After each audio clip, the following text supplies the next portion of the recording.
You're watching South Asian Newsline, and here are the top stories we are tracking for you on Thursday, the 29th of January.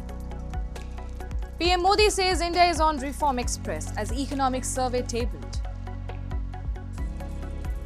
Saudi Arabia and India condemn Pahalgam Red Fort terror attacks. And minorities in Bangladesh allege widespread persecution, demand action.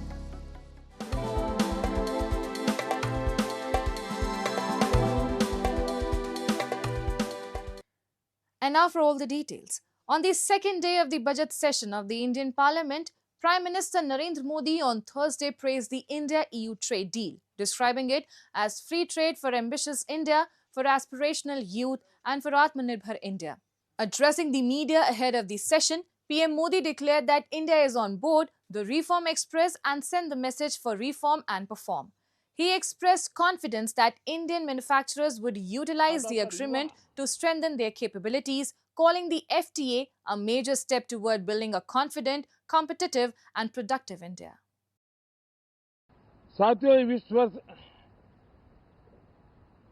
का प्रारंभ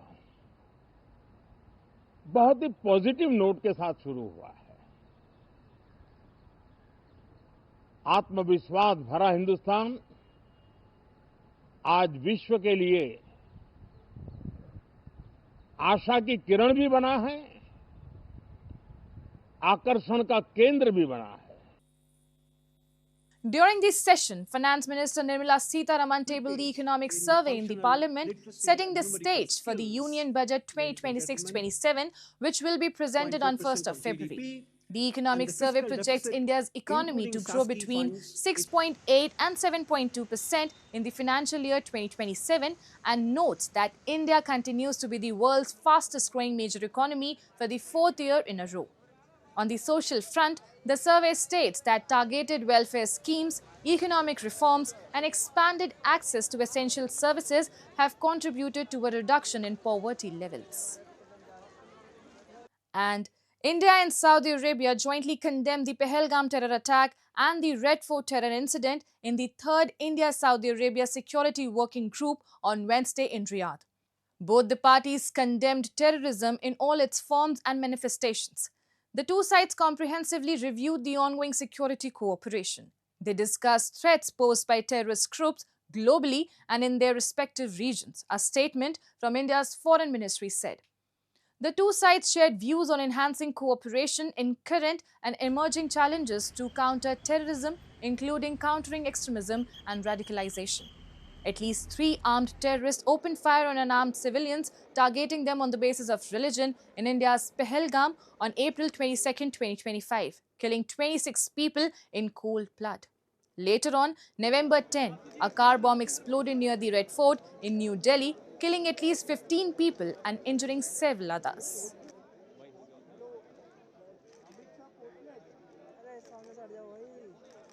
Meanwhile, residents of Ghezer district in Gilgit-Baltistan held a protest against prolonged power outages recently and alleged unequal electricity distribution. We have a report. Residents of Ghezer district in Pakistan-occupied Gilgit-Baltistan recently staged a protest against prolonged power outages and accused authorities of discriminatory electricity distribution. Protesters allege that while common residents face extreme load shedding and struggle even to light a bulb, government officials and select colonies enjoy uninterrupted power supply. Locals say the situation has disrupted daily life and forced people to rely on firewood in harsh winter conditions. कम से कम बंदे के कपड़े तुस्तरी हो, घर के अंदर इतनी जुल्म नहीं होने चाहिए। अब देखें, अगर वो बिजली ठीक है, अगर उनके पास भी कमी रहती तो हम मान लेते हैं। उनके यहाँ पे टोटली मखसूस 200 घरानों के लिए अलग से एक ट्रांसफार्मर इन्होंने लगाए हैं, 200 या 300 का या 400 का जितना भी केवी ट्रांसफार्मर लगाए हैं, वहाँ से उनको सही तरीके से बिजली जा रही है, ठीक है। और यहाँ पे आम पब्लिक के लिए तो बिजली है ही नहीं। इस वक्त यहाँ पे बिजली न होने की वजह से बहुत सारे बच्चे इस वक्त ऑनलाइन पढ़ रहे हैं, वो ज़्यादा डिस्टर्ब हैं।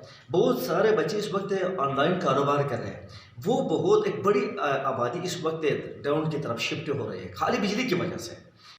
Protesters also raised concerns over broader civic neglect, alleging that despite repeated complaints to local administration, No concrete action is taken. They warned that if authorities continue to ignore their demands, they will escalate protests. And minority rights groups in Bangladesh have accused the government of failing to address widespread discrimination and persecution of religious minorities. Speaking to ANI, Neem Chandra Bhaumik, President of Bangladesh Hindu-Buddhist Christian Unity Council, said Bangladesh's 1972 constitution established the country as a secular and democratic state, and any attempt to undermine those principles amounts to a violation of the nation's foundations. He said the council documented at least 522 incidents of persecution over the past year alone, while raising concern that many cases go unreported due to fear and lack of accountability. Bhaumik also accused the government of refusing to acknowledge the scale of the problem and investigate allegations. He said continued persecution has triggered a steady exodus of minorities. As Bangladesh heads toward national elections, minorities say they can participate only amid a safe and fair environment. In our document, and it has been described in the last 1 year also, 522 incidents. These incidents actually what we have received, but large-scale persecution and oppression is going on. All the things cannot be documented. So we want justice and we want action against those things. But the way government is behaving, they are not recognizing the problem. They are not even they didn't form one commission. Even large scale, due to persecution, oppression, large scale exodus is there. Because before 71, our percentage was 20%. Now it is government is claiming 10%. So a large scale exodus due to discrimination, oppression and persecution. And the Taliban's latest criminal procedure code for courts has triggered widespread alarm among human rights groups and international observers. Reports suggest the Taliban-administered government has issued a 119-article document signed by Supreme Leader Hibatullah Akhundzada earlier this month and circulated to courts across Afghanistan. Critics say the new law divides Afghan society into rigid social classes, grants near immunity to religious clerics, and even legalizes slavery under the guise of religious justice. The controversial Article 9 divides Afghan society into 4 hierarchical classes: religious scholars, elites, middle-class citizens, and the lower class. Under the code, punishments for the same crime vary, not by seriousness of the offense, but by the social status of the accused. The code also explicitly recognizes slavery as a legal category. It repeatedly used the term gulam or slave, distinguishing between free persons and slaves when determining punishment. The law relies heavily on confessions, lacks protections for defense lawyers, and grants more powers to judges. Critics say the provision makes clerics untouchable while subjecting poorer Afghans to harsher penalties. The UN Special Rapporteur Richard Bennett has described the new legal framework as deeply troubling. Moving on, Porbandar, situated along the shores of the Arabian Sea in India's Gujarat, is emerging with a renewed tourism identity that blends natural beauty, heritage, and modern infrastructure. Long known for its historical significance, the coastal city is now drawing attention for its tourism-driven development initiatives. The seafront area has been developed while preserving the pristine character of Madhavpur beach and has become a major attraction for both tourists and local residents. The upgraded amenities and well-designed walking pathways have transformed the coastline into a vibrant public space. The decorative lighting in the evening enhances the visual appeal of the entire seafront, creating a lively and welcoming atmosphere. Porbandar's importance, however, goes beyond its coastline. As the birthplace of Mahatma Gandhi, the city holds a special place in India's historical narrative. Through the Gandhi circuit centered around Kirti Mandir, efforts are underway to highlight Porbandar's rich heritage for visitors from across the country and abroad. અમે આ beach પર આવ્યા છે અમારા group સાથે, અમે 10-15 જણા છે સાથે. બહુ જ મજા આવી. બીચ બહુ જ ચોખ્ખું છે, અહીંયા બધી એક્ટિવિટીઝ છે, એમાં બહુ મજા આવી.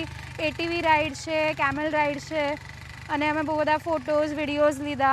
બહુ મજા આવી। हमें ये द्वारका नगरी भी बहुत अच्छी लगी, ज्योतिर्लिंग के दर्शन भी बहुत अच्छे से हुए और हमने इस बीच पर आकर तो बहुत इंजॉय किया। लाइक इतना क्लीन बीच है, मुंबई से है बट मुंबई में इतना क्लीन नहीं होता है, बट यहाँ पर बहुत अच्छा लगा, तो हम धन्यवाद करते हैं गुजरात का। And that's all in tonight's edition. We will see you same time tomorrow. Till then, good night.